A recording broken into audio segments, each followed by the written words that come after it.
Buenas. Muy bien. Eso te iba a pedir, sos un grande. A esta altura, ¿viste? Ya Pasamos de no entender nada a ser expertos en estas cuestiones, en estas lides. Totalmente. Más o menos igual, más o menos. Hasta acá, digamos, hasta acá. Está bien, no hace falta mucho más que eso. Y mi pregunta es, ¿cómo fue el camino hasta la Ovation u Ovation? ¿Cómo fue eso? El camino vino desde muy chiquito. Yo a los 5 años empecé a estudiar en una escuela de un conservatorio de barrio, del barrio Villaluro, de la ciudad de Buenos Aires, un barrio, como siempre cuento, de casas bajas, donde en esa época, a la tarde, salíamos todos los pibes de la cuadra a la pelota, a andar en bicicleta, a jugar a la escondida.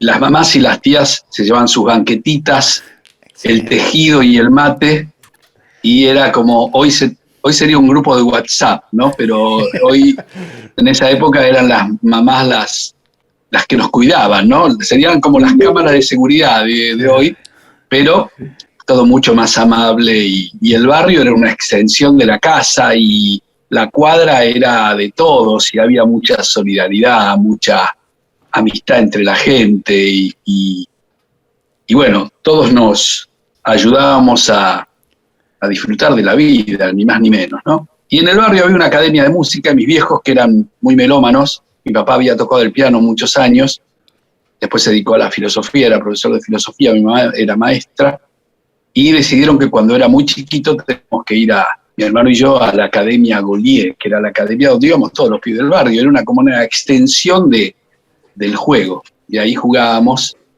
en el baldío de al lado de la academia, y cuando el profesor nos llamaba teníamos que ir a dar la lección, ¿viste? Lo que habíamos estudiado en casa. En esa época era la guitarra española, y mis viejos, cuando yo cumplí 12 años, me compraron en Gigante, enfrente de la cancha de Vélez, un supermercado que en esa época era como hoy el Jumbo, me compraron una guitarra eléctrica, una Cook, que era una guitarra argentina. Era durísima, era como tocar con un alambre de púa, pero bueno, y me compraron un equipito de amplificación que hacía alguien ahí en el barrio, y con eso arranqué a tocar lo que por ese entonces empezaban a hacer, que era el rock nacional, y bueno, y empezar a volverme loco con los Beatles. Claro. Yo agarré a los Beatles cuando ellos se habían separado, digamos, los venía escuchando, pero no entendía mucho. Yo tenía 8, 9, 10 años, pero después a los 12, 13, ahí fue furor, y me volví loco con los Beatles. Y siempre fue la guitarra española y la guitarra eléctrica ahí de costadito. Y después, bueno, estudié muchos años con el Tolo Stafforini, que era un licenciado en guitarra de la Universidad de La Plata, y después estudié con Girolet, que era un gran concertista que tuvimos.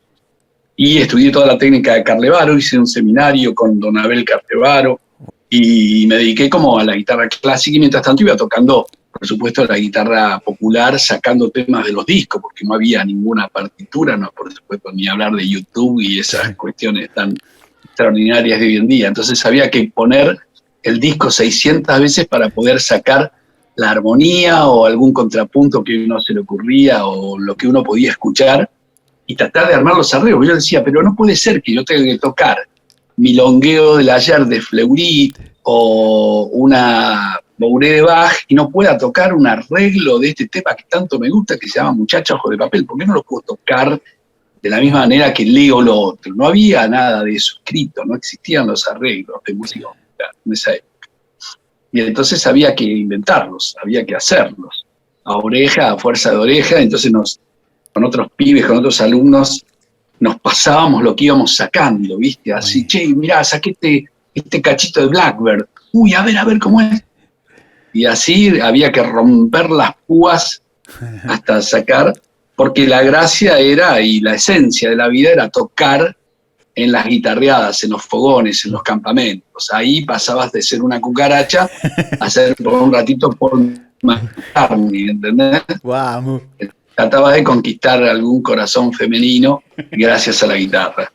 Ahí empezó la guitarra española, luego pasé en las guitarras españolas a las Estrada Gómez, y allá por el año 81 un gran amigo mío que volvía de haber vivido varios años en Estados Unidos, se trajo consigo su guitarra Ovation, que por ese entonces salían en Estados Unidos, y me la vendió.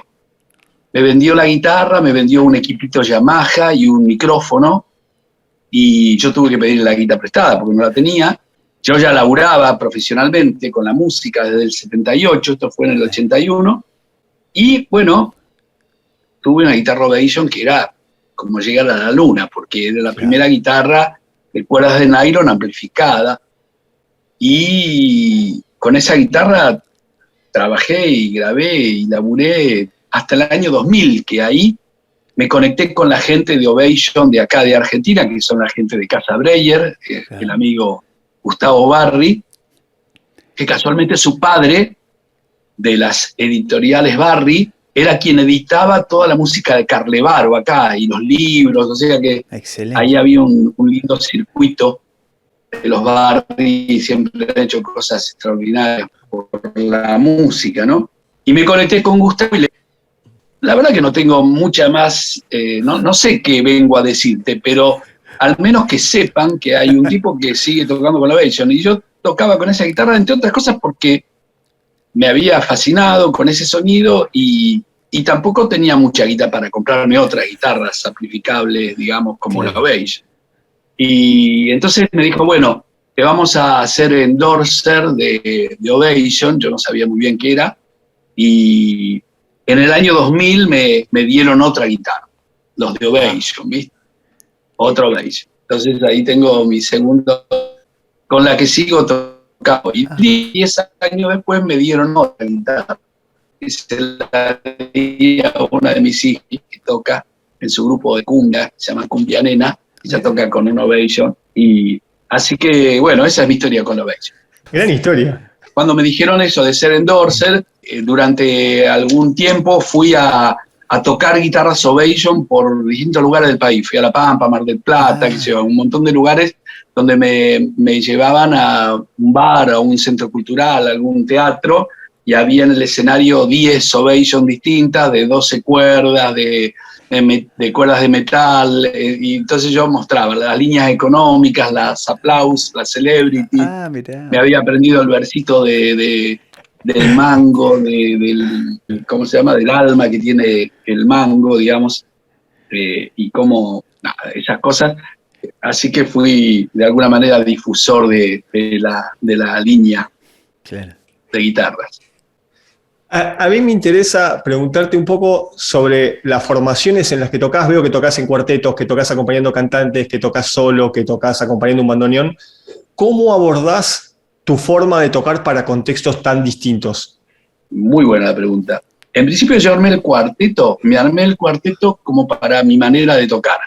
Es decir, no puse un piano en el cuarteto, hubiera sido quinteto, y quería hacerlo con trabajo, violín y bandoneón, porque yo venía trabajando desde el año 89/90 con Adriana Varela, arrancamos juntos, y ahí llegué a tener un quinteto con ella, y ahí sí teníamos piano, en un momento tuvimos un tiempo, después era piano, flauta y saxo, bandoneón y guitarra, y con todos músicos increíbles.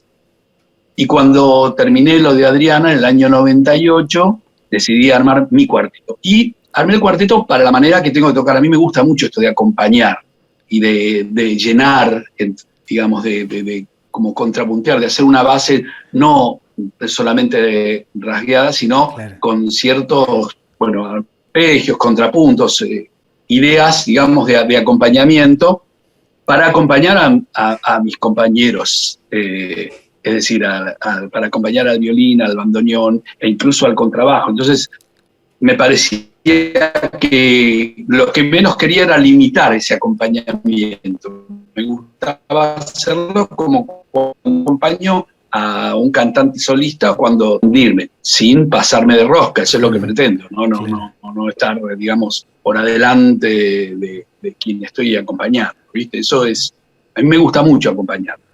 Me encanta esto de hacer música con otros. Y con otros, con el cuarteto estamos ya hace 23 años tocando juntos. Entonces ya se armó una base con el Mono Hurtado, que es el contrabajista, que respiramos de la misma manera, ¿viste? Entonces hay una dinámica que no se escribe, que es del andar, ¿viste? Sobre todo en el tango, que tiene tanto movimiento, ¿no? Rítmico y dinámico en cuanto a, bueno, a la dinámica, ¿no? A los pianos, a los fortes, a los fortísimos, y bueno, todo eso no lo escribo, pero de tocarlo y de mirarnos se sugiere, ¿viste? Y caminamos de la mano. Entonces, esa sería la respuesta, ¿viste? Como me gusta jugar con el acompañamiento, obviamente en el plano armónico todos estos juegos están escritos, si no el contrabajo y la guitarra estarían chocando, ¿viste? Claro. Donde uno hizo una sustitución, ahí habría choques. Entonces todo eso está escrito. Pero me doy ese aire para acompañar. Por eso es que armo esa formación. Y el dúo también, en ese sentido, los distintos dúos, hago dúos con Quique, con Domín, con los muchachos del cuarteto, con los dos bandoneonistas que hay, o Walter Castro, que es el original, o Nico Perrone, que es su reemplazante, o también hago un dúo con Javier Weintraub, que es otro violinista, que reemplaza a Quique. En algún momento hice un dúo con Leo Eras, un gran clarinetista y saxofonista. Bueno, así fui haciendo. En algún momento hicimos un dúo con Leo Sujatovich, bastante tiempo, en piano y guitarra. Pero he tocado, sí, a dúo con Franco Luciani, en armónica y guitarra, sí, claro. O con Bernardo Baraj también. Hablando de arreglos, ¿hay algo que te he visto en notas o que te preguntan sobre una canción y vos salís haciendo un arreglo instantáneo? O sea, podés tocar la melodía y la armonía y con una... No quiero decir facilidad porque es producto de un oficio de años. Pero ¿cómo pensás eso? Vos encontrás la melodía primero y después, porque es medio lo que se ve en las entrevistas, es medio como automático. ¿Cómo lo pensás?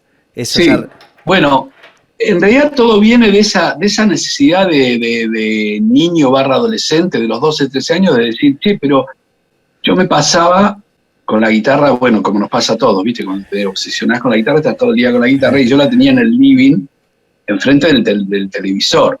Y entonces, en esa época no había controles remotos, mirá qué importante. Lo mismo esto de tener que romperte la oreja para sacar temas, ¿no? Es también importantísimo. Hoy por ahí, lo que te viene tan fácil por ahí, en un punto es maravilloso, y en otro punto te está quitando esto que nos pasaba a nosotros, que yo tenía la guitarra ahí y estaba todo el día era como una especie de acompañante permanente, y entonces cuando venían las propagandas no había cómo cambiar, no había control remoto. Entonces yo tocaba las músicas que escuchaban las propagandas, me preocupaba y trataba de sacarlas, pero no solo de sacar la melodía, sino de armar esto que ahora diríamos el arreglo, claro. O los americanos dicen core melody, bueno, yo digo arreglo, ¿no? Los arreglos para la guitarra, como que se fue haciendo esto que vos decís, un oficio. Lo primero que sale, en realidad yo te diría, sí, la melodía, y cuando la armonía es sencilla o es, digamos, como que la melodía tiene que ver con la armonía, porque a veces siempre la melodía tiene que ver con la armonía, pero me refiero, a veces estás en las notas superiores de la armonía, digamos, ponele, Garota de Ipanema arranca con un sol de un fa, es la novena del acorde, pero digamos, bueno, casi como que viene escuchar el oído melódico y el oído armónico, como que va apareciendo todo más sin destacar, y después tenés que pasarte un rato escuchando y mira lo que hizo acá, mira esta combinación, ¿viste? Y después están los tipos que rearmonizan, que son tremendos, ¿viste? Yo siempre cuento la anécdota, no la cuento mucho, pero porque ocurrió hace poco.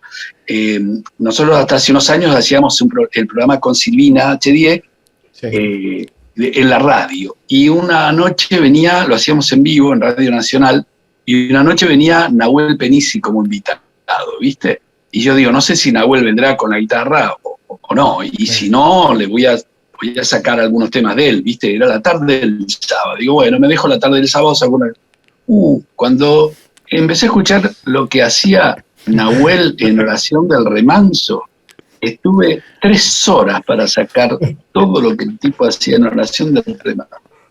Escribí todo. Vino con la guitarra, por suerte, viste que él es un deforme, como toca, es increíble. Y tocó todo exactamente como estaba escrito. ¿Sí? O sea que no se movió, no se corrió nada de lo que estaba grabado en el disco que yo sacaba por YouTube. Claro. Bueno, pero quiero decir, eso puede ocurrir, que haya música que vos escuchás y que a priori, o que ya vienen con un envase que vos decís, bueno, dame un rato para ver cómo sacar todo este bolonqui, ¿no? Pero está bueno eso de tratar de decirle a los pibes que están tocando o que están empezando, o los que ya tocan, que se acostumbren a eso, ¿viste? A sacar, tratar de sacar todo al mismo tiempo. O si no, una cosa y luego la otra, pero tratar de armar los arreglos guitarrísticos, ¿viste? Para que la guitarra sea la que lleve todo al mismo tiempo, la melodía, la armonía, el ritmo, de ser posible el contrapunto. Eso está bueno. Siempre me llama la atención el método creativo al momento de hacer música para una serie o para una película. ¿Vos trabajás en serie en base a algo que ves o con la idea o cómo es tu proceso? Por lo general hablo con no he hecho tantas, pero he hecho sí muchas para teatro y para películas también, algunas, y hablo con el director y leo el guión, ¿viste? Y a partir de ahí, depende, por ejemplo, un director, Miguel Mato, con el que hicimos varias películas, me pedía que escribiera un tema, digamos que él quería escuchar un tema y luego que hiciéramos variaciones sobre esa música, por ejemplo, pero porque él quería involucrarse y quería que esa música tuviera distintos tratamientos, con un instrumento solista, con 2 instrumentos, con más orquestal, pero digamos, como que le interesaba que hubiera un leitmotiv y eso que fuera tratado de distintas maneras. Ponele, para una telenovela rusa que hice, había que encontrar una canción que fuera la canción de la telenovela, ¿viste? De la historia de amor. Entonces me pasé 2 meses, 3 meses pensando en cómo hacer una canción, ¿viste? Que tuviera el gancho, porque, bueno, así, qué sé yo. Me acuerdo que se la mostré al director ruso de la telenovela, tocarle esta melodía al ruso, a ver, bueno, el tipo estaba llorando cuando terminamos de tocar. Digo, bueno, o no le gustó o se emocionó. Se había emocionado, por suerte. Bien. Pero sí, hay muchas técnicas, ¿viste? Para el tema. Yo no soy, me encantaría tener mucha más cantidad de laburo en ese plano, pero bueno, ya lo que llega es bienvenido. Te escuché, bueno, tu currículum es deforme, la verdad que es increíble las cosas y la gente con la que has tocado. Esas son las concatenaciones, las secuencias a veces de la vida que vos decís, ¿cómo se dio esto, no? Sí. Algunas cosas, muchas de esas casualidades que vos decís, no sé a dónde ibas, a cuál de los así ibas, pero muchas tienen situaciones muy fortuitas. Hay una cosa que te escuché decir en una entrevista, ya es increíble que toques con Goyeneche, pero vos contabas que el tipo llegaban al estudio, empezaba hablando primero y después empezaba a entrar en el tema y vos ibas viendo en qué tono lo iba a tocar. Y que después... Hay uno de los temas que grabamos, creo que lo hizo en do sostenido menor. ¿Entendés? No le costaba nada, o un medio para arriba o medio para abajo, do sostenido menor. Bueno, pero es que era así, porque yo grabé con él en la última época, ¿viste? Claro. En el 92, 93, él falleció en agosto del 94. El último tema que él grabó, lo grabamos juntos con Antonio Agri, nada menos, ¿viste? Antonio, el polaco y yo, los 3. Qué groso. Sentaditos los 3 ahí en el estudio de Lito Nevia, la versión del tango Viejo Ciego, con letra de Mansi, que es desgarrador. Eso lo grabamos en marzo del 94, el polaco murió en agosto del 94. Ahí también, viste, una cosa de estar viendo como estos dos monstruos, estaba jugando con Maradona y Messi, ¿viste? Y de repente la letra dice, en un momento del estribillo, dos bardos jubilados con una canzoneta te harán un funeral, ¿no? Porque es la historia de un violinista ciego que vuelve todas las noches con un lazarillo, con alguien que lo acompaña al bar, una letra desgarradora. Y el tipo, la letra dice, dos bardos jubilados con una canzoneta te harán un funeral. Y Antonio empieza a tocar, ¿viste? Empieza a improvisar en ese puentecito, ¿viste? Yo le tiré un tremolito, así tipo una mandolina, ¿viste? Bueno, escuchábamos la toma, cuando terminamos, todos llorando, imagínate. Y el polaco nos besaba las manos, todos llorando, el polaco nos besaba las manos. Tipo, tremendo, tremendo. Bueno, al polaco llegué por Adriana, ¿viste? Claro. Al polaco llegamos por Adriana, porque Adriana lo lleva a Melopea. El polaco en esa última época no tenía sello discográfico. Entonces, Adriana se había hecho amiga del polaco y de la familia, y entonces lo acerca ahí. Y con Lito, nada, ¿viste? Nos volvimos locos. Empezamos, lo íbamos a buscar a la casa, o lo iba a buscar yo solo, y teníamos estas cosas, ¿viste? Que lo llevaba al estudio y él se ponía a charlar, y estábamos Lito, el técnico, el asistente, y yo, ¿viste? Por ahí venía Adriana, o por ahí uno de los hijos del polaco, y eran tardes increíbles, o yo iba a la casa de él a ensayar, ¿viste? ¿Qué contarle? Era increíble, yo no podía. Pero bueno, todas esas cosas que se van encadenando de una manera increíble, ¿no? Y Lito tuvo mucho que ver con todo eso, porque en su afán de productor, produjo en esa época un montón de discos de tango, le agarró una locura con el tango. Siempre la tuvo, pero en esa época particularmente, él tuvo mucho que ver con ese crecimiento increíble de Adriana, ¿no? Y entonces apareció Agri, y grabamos discos con Agri, apareció Virgilio Espósito, apareció Enrique Cadícamo, ¿viste? Aparecieron personajes, y él los hacía grabar. Se los llevó a Virgilio Espósito, le dice, sentate en el piano y cantá todas las canciones de los hermanos Espósito, los tangos y los que no son tangos. Y viste, vos decías, estos son incunables, viste, son muchas historias, viste, muchas historias increíbles, increíbles. Perdón, pero volviendo a eso, lo del polaco era así un poco, me imagino, ¿los ensayos eran como más firmes o todo era como la tonalidad que salía para donde salía y todo se iba buscando en el momento? Sí, iba buscando en el momento, sí. Porque además, yo no recuerdo haberle escrito algo a Antonio. Antonio era un tipo absolutamente, además de ser un músico un gran lector, y tipo, era muy formado, estuvo creo que 15 o 18 años con Piazzolla, nada menos, pero Antonio además tenía esa cosa popular, ¿viste? Claro. Esa roña, entonces, y esa oreja. Entonces, es lo que les digo, escuchó que la letra decía, dos bardos jubilados te harán un funeral con una canzoneta, y tiró una canzoneta, ¿entendés? Y entonces había que agarrar eso que te estaba tirando en el momento, y tratar de estar acompañando eso. Entonces era un juego, con el polaco lo mismo, era increíble, increíble. Me hubiera gustado grabar muchísimo más, ¿no? Pero bueno, fue el último disco y esa última época. Era todo muy improvisado, muy jugado, muy de jugar en el buen sentido, digamos. Claro, pero vos decías en esa nota que vi que encima era primera o en su defecto segunda toma, o sea, vos sabías que estabas grabando con Gochinete. Sí. Y tenías un tiro. Sí. Qué locura, boludo. Sí, tal cual.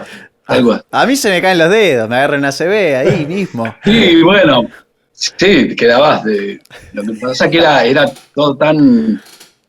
Sí. Yo cuando estaba grabando estos temas, no quería que se terminara nunca, Claro. ¿viste? Esto es para contarle a mis nietos, qué sé yo. Porque... Pero se terminaba. Se terminaba. Era así, era eso, y después escuchábamos y si había que corregir alguna cosa se corregía, pero él no estaba por ahí no tenía tanta energía, estaba ni un problema pulmonar importante, ¿viste? Y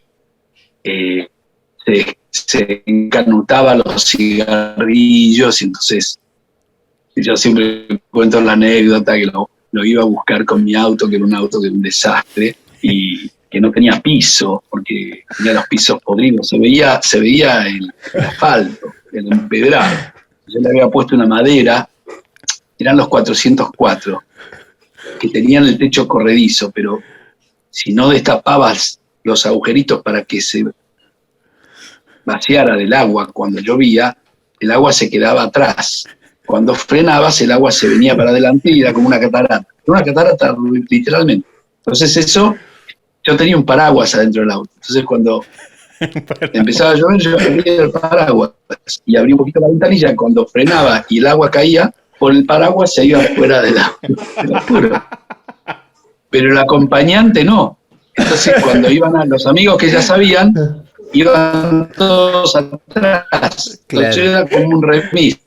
El agua se iba acumulando en el lado del acompañante. Entonces yo tenía un tachito con el que iba achicando, era como un bote, ¿viste? Iba tirando el agua para afuera, pero muchas veces quedaba, o si llovía la noche, el agua esa quedaba estancada. Un olor había a veces. Entonces iba pudriendo el piso. Y el piso se había podrido totalmente. Entonces le puse una tabla para que no... Si no, era como los picapiedras. Entonces, en la cuenta siempre la anécdota, pero es maravilloso. Yo lo iba a buscar para grabar al polaco y el polaco estaba sentado en el umbral de la puerta, vestido de jogging, sentadito ahí en el umbral. Polaco, vamos. Entonces él le gritaba a Luisa, Lua, me voy a grabar. Subí al auto. Entonces, fíjate, polaco, dónde pones los pies, porque te acordás que el piso está... Y cuando doblemos hacia la izquierda, agarrar la puerta porque se abre, ¿viste? Bueno, escúchame, ¿el encendedor funciona? Sí. Lo aprieta así, bueno, vamos a donde quiera. Entonces saca un cigarrillo que tenía escondido, lo prende, se acoda así, se pone a fumar, ¿viste? Claro, y llegaba al estudio y pedía algo para escabiar, ¿viste? Que también tenía prohibido. Entonces pedía o una esperidina o un cinzano, que eran las bebidas que a él le gustaban. Entonces corría alguno de nosotros a la esquina a traerle una esperidina y un cinzano y a escuchar las cosas que contaba. Impresionante. Que yo lo único que lamento es no haber hecho esto, ¿viste? Track, rec y play. Pero bueno, eran unas anécdotas tremendas. Impresionante. Bueno, querido, te agradecemos infinitamente. Es un honor para nosotros. No, gracias a ustedes. A mí siempre recordar estas cosas me hacen muy feliz, porque es como volver a vivirlas de alguna manera y sobre todo recordar estos personajes que son tan increíbles, ¿no? Tan increíbles. Qué groso. Totalmente. Te agradecemos infinitamente. Muchísimas gracias. Bueno, gracias a ustedes. Adiós, maestro. Chao.